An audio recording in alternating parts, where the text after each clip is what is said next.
Assalamualaikum anak-anak. Selamat pagi, selamat beraktivitas. Bagaimana kabarnya hari ini? Semoga tetap sehat dan tetap semangat ya. Baik, pada pertemuan kali ini kita akan membahas tentang keanekaragaman suku bangsa dan budaya. Nah, sebelum kita masuk ke keanekaragaman suku bangsa dan budaya, kita harus mengenal apa itu Bhinneka Tunggal Ika. Nah, anak-anak tahu nggak sih apa lambang negara Indonesia? Ya, benar. Lambang negara Indonesia adalah burung Garuda. Nah, pada kaki burung Garuda tersebut tertuliskan Bhinneka Tunggal Ika. Apa artinya? Yaitu yang berarti berbeda-beda tetapi tetap satu. Nah, negara Indonesia memiliki 33 provinsi. Tentu saja, dalam 33 provinsi memiliki perbedaan yang sangat kuat. Misalkan dari suku bangsa, kebudayaan, dan adat istiadatnya. Tetapi, perbedaan yang ada tidak boleh dijadikan sebagai masalah, tetapi justru dapat memperkaya kebudayaan dan keanekaragaman di Indonesia. Nah, teman-teman, apa sih pentingnya menjaga persatuan dalam keberagaman yang ada? Nah, di sini kondisi Indonesia yang berbentuk kepulauan memungkinkan datangnya ancaman dari luar untuk memecah belah bangsa. Kondisi keberagaman suku bangsa, budaya, dan adat istiadat juga memungkinkan timbulnya pertikaian antar penduduk. Nah, dari itu, maka kita harus menjaga persatuan dalam keberagaman. Dengan menjaga persatuan dan kesatuan, setiap ancaman, tantangan, gangguan, dan hambatan, baik yang berasal dari dalam maupun dari luar, bisa kita atasi dengan mudah.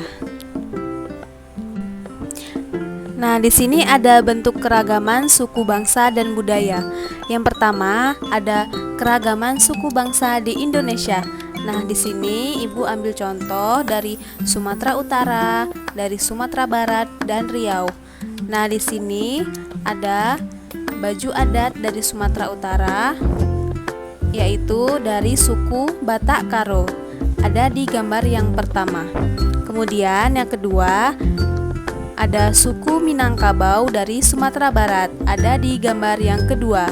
Kemudian yang ketiga, ada suku Melayu dari Riau. Nah, gambarnya ada di gambar yang ketiga. Yang kedua, ada keragaman budaya bangsa di Indonesia. Kebudayaan bangsa Indonesia terdiri atas bermacam-macam kebudayaan daerah. Ada upacara adat, kesenian daerah, rumah adat, pakaian adat. Nah, di sini Ibu mengambil contoh dari Provinsi Riau. Nah, pertama, tarian daerahnya itu adalah Lenggang Riau. Lagu daerahnya Soleram, pakaian adatnya baju kurung, alat musik daerahnya Calempong, dan bahasa daerahnya Melayu. Nah, gambar yang pertama itu adalah baju adat, yaitu baju kurung. Yang kedua ada alat musik Calempong, dan yang ketiga ada tarian Lenggang Riau. Yang ketiga ada adat istiadat di masyarakat. Nah, adat istiadat ini contohnya adalah upacara adat. Yang pertama kita mengambil dari Provinsi Riau. Nah, di Provinsi Riau upacara adatnya adalah Bali Mau Kasai, yang mana Bali Mau Kasai ini diadakan untuk menyambut bulan suci Ramadan. Yang kedua, upacara adat Nyadran yang berasal dari Jawa Tengah.